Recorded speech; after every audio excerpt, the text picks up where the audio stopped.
ரொம்ப நாள் பார்க்காம இப்பதான் அஜித் சார் புதுசா ரேஸ் ஓட்டுறாரா? இதுக்கு முன்னாடி ஒரு கார் ஓட்டுனதே கொஞ்சம் பிரேக் விட்டுருந்தாரு நடுவுல. ஓட்டுனாரா ஓட்டலையா?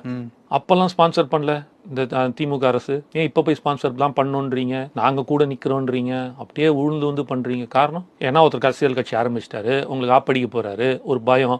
ஸோ அப்போ ஆப்போனண்டா எவன் நிற்பான் அப்படின்றதுக்காக நீங்க யோசிச்சுட்டு இருக்கீங்க. இப்போ கூட விடாமுச்சில் ஒரு பாட்டு வந்துருக்கு, எந்த பவருக்கும் அசங்க மாட்டான், எந்த ஒரு பதவிக்கும் பவருக்கும் மயங்காத ஒருத்தனா நிற்பான் அப்படின்னு சொல்லிட்டார்ல. அவர் மறைமுகமா சொல்லிட்டார்ல. அஜித் சார்லாம் ரொம்ப தெளிவான மனுஷன். இத்தனை நாள் இல்லாம திடீர்னு கூப்பிட்டு கொடுக்குறீங்க, இதெல்லாம் சரி. ஏதாவது காரணம் ஏதாவது ஒன்று இருக்கணும்ல. எந்த காரணம்லாம் கொடுக்குறீங்க அப்படின்னா, ஏன்னா விஜய் நான் வந்து மத்திய அரசை எதிர்க்கிறார், ஒன்றிய அரசை எதிர்க்கிறார், சரிங்களா?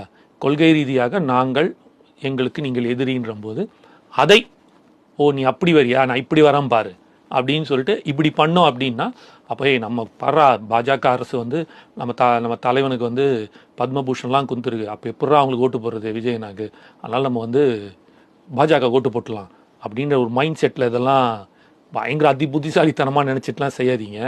அதெல்லாம் 1% கூட எடுக்காது. அஜித் ரசிகர்களுக்கு தெளிவாக தெரியும் எது உண்மை, எது போய், என்ன செய்கிறாங்க, எதுக்காக இது கொடுத்தாங்க, என்ன பண்ணுறாங்கன்றது. அதுக்காக அவர் கொடுத்ததை நான் வந்து விமர்சிக்கலை, தாழ்த்தி பேசலை. அவருக்கு கொடுத்ததுக்கு வாழ்த்துக்கள் தான். கொடுத்ததுல அரசியல் இருக்குன்னு சொல்ல வரீங்க? கண்டிப்பாக அரசியல் அவங்க பாயிண்ட்ல இருக்கு, அஜித் சார் பாயிண்ட்ல கிடையாது.